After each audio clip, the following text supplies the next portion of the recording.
नमस्कार। स्वागत है आप सबका राजनीति के इस अखाड़े में। मेरा नाम है अजय सेतिया। मित्रों, जैसे जैसे चुनाव नजदीक आ रहे हैं, अरविंद केजरीवाल अपने ही जाल में फंसते जा रहे हैं।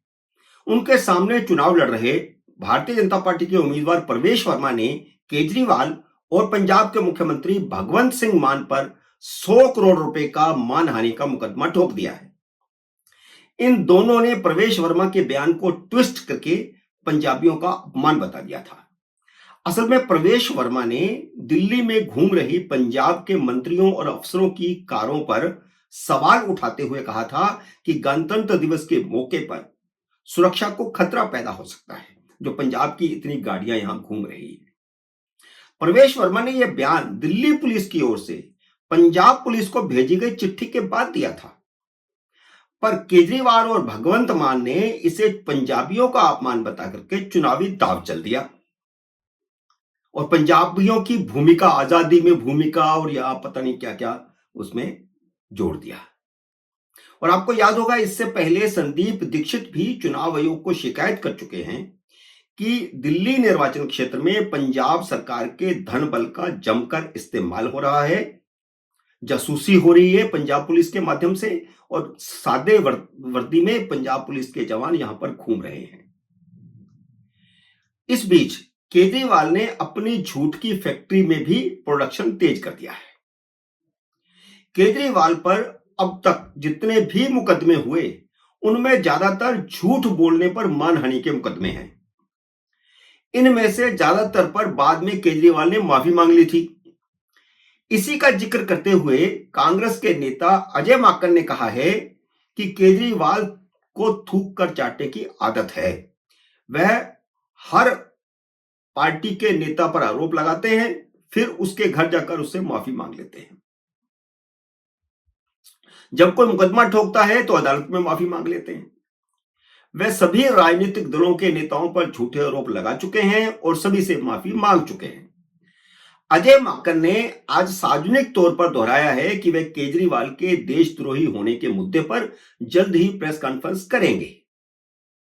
वे पहले भी प्रेस कॉन्फ्रेंस करने वाले थे, लेकिन उन्हें राहुल गांधी ने रोक दिया था। अब ऐसा लगता है कि उन्हें केजरीवाल पर खुलकर हमला करने की इजाजत मिल गई है और कांग्रेस ने ठान लिया है, जैसा कि पहले भी मैंने अपने एक वीडियो में कहा था, कि कांग्रेस ने अब ठान लिया है कि केजरीवाल के साथ किसी तरह का कोई गठबंधन नहीं करना है और इसके लिए इंडिया अलायंस टूटता है तो टूट जाए। पिछले हफ्ते ही कांग्रेस के उम्मीदवार संदीप दीक्षित ने आतिशी मार्लिना और संजय सिंह पर 10 करोड़ रुपए का मुकदमा ठोका था। इन दोनों ने संदीप दीक्षित पर भाजपा से पैसा लेने का आरोप लगाया था। प्रवेश वर्मा ने केजरीवाल पर ताजा मुकदमा भी उनके झूठ बोलने पर ठोका है। केजरीवाल पिछले तीनों चुनाव झूठ बोल बोल कर जीते हैं। उन्हें लगता है कि काठ की हांडी इस बार फिर चढ़ जाएगी और झूठ की फैक्ट्री, मैंने कहा कि उसमें नया प्रोडक्शन लगातार शुरू हो चुका है। चुनाव जीतने के लिए उन्होंने इस बार प्रशांत किशोर को ठेका दिया है, पिछली बार भी दिया था। प्रशांत किशोर की कंपनी के वर्कर, उनकी टीम के वर्कर हर रोज जनता के बीच जाकर खोज कर लाते हैं कि कौन सा तबका केजरीवाल के खिलाफ है।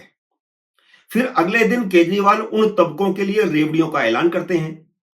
कुछ रेवड़ियां जो खुद ऐलान नहीं कर सकते, वह केंद्र सरकार के जिम्मे में डाल देते हैं कि यह केंद्र सरकार को करना है। पहले प्रशांत किशोर की टीम ने बताया था कि महिलाएं बहुत नाराज हैं और केजरीवाल का प्लस पॉइंट यह था कि 60% 70% तक जो महिला वोटर हैं वो केजरीवाल के साथ हुआ करते थे, पुरुष नहीं थे इतने।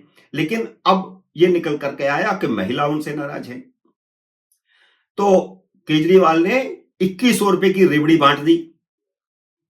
फिर उस टीम ने बताया कि उनकी तथाकथित विश्व स्तरीय कचरा स्वास्थ्य व्यवस्था से सीनियर सिटीजन बहुत नाराज हैं, तो उनके लिए स्वास्थ्य बीमा की योजना की रेवड़ी बांट दी।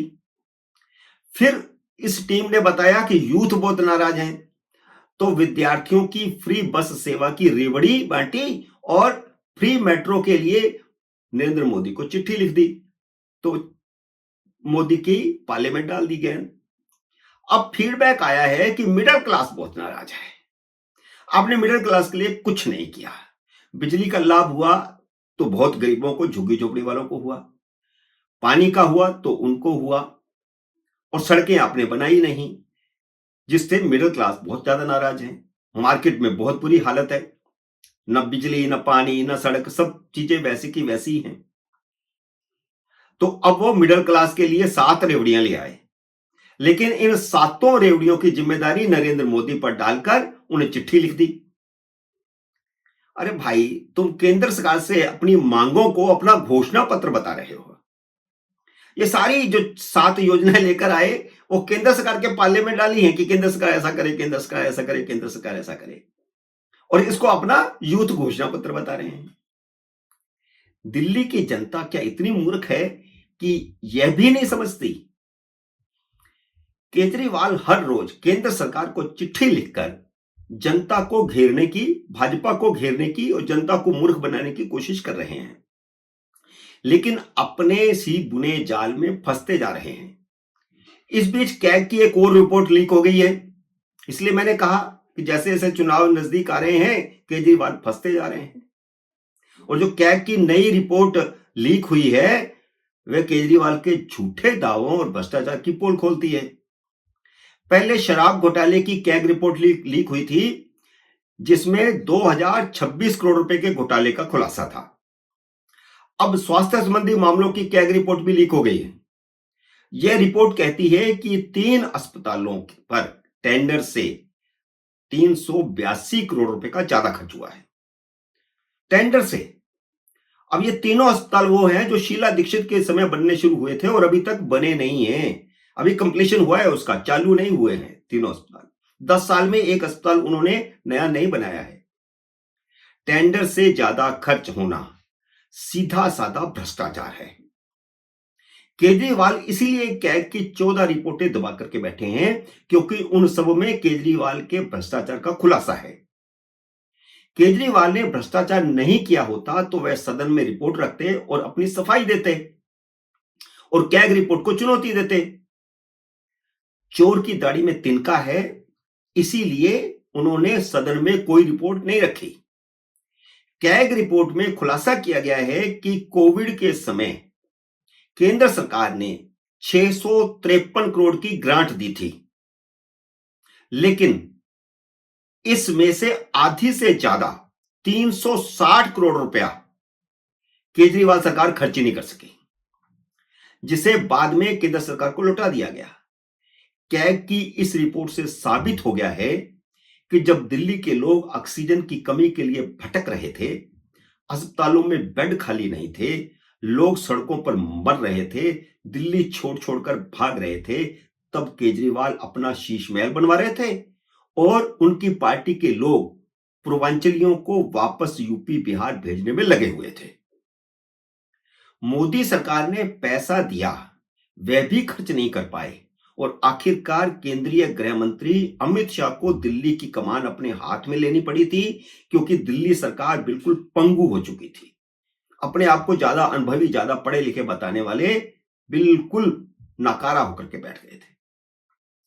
केजरीवाल सरकार कितनी कामचोर और निकम्मी निकली कि 2016 से लेकर के 2021 के बीच 5 सालों में इंफ्रास्ट्रक्चर के लिए मंजूर 2623 करोड़ रुपया खर्च नहीं कर सके। बजट लैप्स हो गया।